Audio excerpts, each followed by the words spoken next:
యాక్చువల్గా ఇది నాకు ఒక 6 నెలల క్రితం ఈ విషయం మా దృష్టికి వచ్చినప్పుడు సో మేమంతా తెలుగు యూనివర్సిటీకి వెళ్ళి అన్ని రూమ్లు ఒక్కొక్క రూమ్ తిరిగి ఈ వారసత్వ సంపదని, ఈ జాతి సంపదని ప్రపంచానికి చూపించాలని ఒక ప్రయత్నం చేసినాం. సో మాకు 2 కళ్ళు జాలలేదు, సమయం కూడా సరిపోలే. సో దాదాపు 2 గంటల పైన 2 వీడియోలు చేసినాం దీని మీద. సో సరిపోలే, అంత అద్భుతమైన కళా సంపద ఇది. సో వ్యవస్థనే, ప్రభుత్వాలే ఇదంతా చూసిన తర్వాత సో మీరు పక్కకుండండి, మేమే దీన్ని ముందుకు తీసుకెళ్తామని చేయాల్సిన ప్రభుత్వాలు మనం అడగాల్సిన, రిక్వెస్ట్ చేయాల్సిన, డిమాండ్ చేయాల్సిన పరిస్థితులు తీసుకొస్తున్నాయి. ఇది చాలా ఆశ్చర్యం అనిపిస్తున్నది. బేసిక్గా ఏంటంటే ప్రభుత్వాలకి ఎందుకు ఇష్టం లేదు, మరి ఎందుకు ఇంత డిలే అవుతుంది అంటే ఈ వారసత్వ సంపద, ఈ జాతి సంపద చరిత్ర అట్లా లిఖించబడితే భవిష్యత్తు వాళ్ళకి ఇబ్బంది అవుతుంది. సో ఈ కుట్ర కూడా దాగి ఉంటుంది ఒకటి. రెండోది, ప్రభుత్వాలు ప్రతిదీ కూడా పొలిటికల్ యాంగిల్లో, పొలిటికల్ ఎజెండాలో భాగంగా చూస్తూ ఉంటాయి. సరే, ఎవరు అడుగుతలేరు కదా, ఓ 4 మీటింగ్లు కానివ్వండి, ఓ 4 ధర్నాలు కానివ్వండి, చూద్దాం భవిష్యత్తులో ఒక 4-5 ధర్నాలు అయిన తర్వాత అప్పుడు చేస్తే అప్పుడు పొలిటికల్గా మనకు మైలేజ్ వస్తుంది కదా, ఇగో ఇట్లా కూడా ఆలోచిస్తాయి. సో కాబట్టి ఇవన్నీ మనం దృష్టిలో ఉంచుకోవాల్సిన అవసరం ఉంది. ఖచ్చితంగా దీన్ని మళ్ళీ ఇప్పుడు ఆల్రెడీ ముఖ్యమంత్రి సంతకం పెట్టిండు అంటున్నారు. ముఖ్యమంత్రి సంతకం పెట్టిన తర్వాత ఫైల్ ఎందుకు ముందు కదలట్లే? ఆశ్చర్యం అనిపిస్తున్నది. ఈ రాష్ట్రానికి సుప్రీం చీఫ్ మినిస్టరే కదా. తెలుగు యూనివర్సిటీలో ఉన్న గ్రౌండ్ ఫ్లోర్ని దీనికోసం సపరేట్గా కేటాయించమని ముఖ్యమంత్రి సంతకం చేసిండు.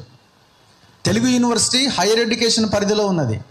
అక్కడ ప్రిన్సిపల్ సెక్రటరీ యోగితా రాణా గారు, ఇక్కడ VC, Telugu university VC so and so person Nityananda Rao గారు. మరి ఇప్పుడు నిత్యానందరావు గారు ఆపుతున్నారా, లేకపోతే యోగితా రాణా గారు ఆపుతున్నారా?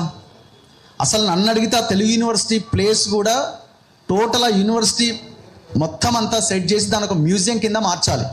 అయితే కొంతమంది స్టూడెంట్స్ నాకు, మేము ఈ అంశాన్ని మాట్లాడిన క్రమంలో మెసేజ్లు పెట్టిరు నాకు. సో మాకు ఇక్కడ జ్యోతిష్యం ఇంకా రకరకాల కోర్సులు ఇక్కడ జరుగుతున్నాయి, సో మాకు ఇబ్బంది అవుతున్నది, నేను రేపు పొద్దున ధర్నా చేయబోతున్నాం, మా దగ్గరికి రండి, మా ధర్నాని కవర్ చేయండి అని నేను వాళ్ళని అడిగినా అనమాట. అసలు మీరు టోటల్గా దీని మీద విషయం మీకు తెలుసా? ముఖ్యమంత్రి ఇచ్చింది కేవలం గ్రౌండ్ ఫ్లోరే కదా, ఫస్ట్ ఫ్లోర్ ఉన్నది, ఆ పైన సెకండ్ ఫ్లోర్ కూడా ఉన్నది అనుకుంటా కదా అంటే, అదే అన్న మీకు చెప్పాలనుకుంటాం, ఇది కొంచెం దీని మీద డిస్కషన్ జరగాలి అని అంటున్నారు. అంటే వాళ్ళకు కూడా క్లారిటీ లేదు. మరి వాళ్ళని ఎవరు ముందుకు నడిపిస్తున్నారు?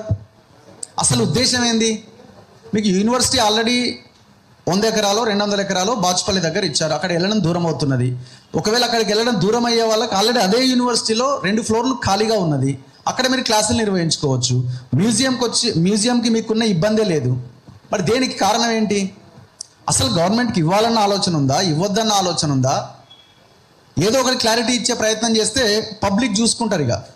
అందుకే దీంట్లో ఆదివాసీ సంఘాలు కానీ మిగతా సంఘాలన్నీ ఏకం అవ్వాల్సిన అవసరం ఉంది. ఓన్లీ రచయితలో లేకపోతే ఇంకా కొంతమందో కాకుండా మొత్తం సంఘాలన్నీ ఏకం కావాలి. ఈ సంపదని కాపాడుకోవాల్సిన బాధ్యత మన మీద ఉన్నది. వర్షానికి దడిసి, ఎండకి ఎండి ఆగమవుతున్నది కదా. అంత దారుణమైన పొజిషన్లో వాటిని చూస్తుంటే సో చాలా ఘోరంగా ఉన్నది అసలు.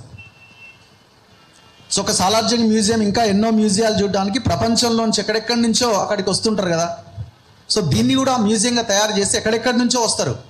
ప్రభుత్వానికి ఒక రకంగా డబ్బులు కూడా వస్తాయి టికెట్ పెడితే, టూరిజం డెవలప్ అవుతుంది.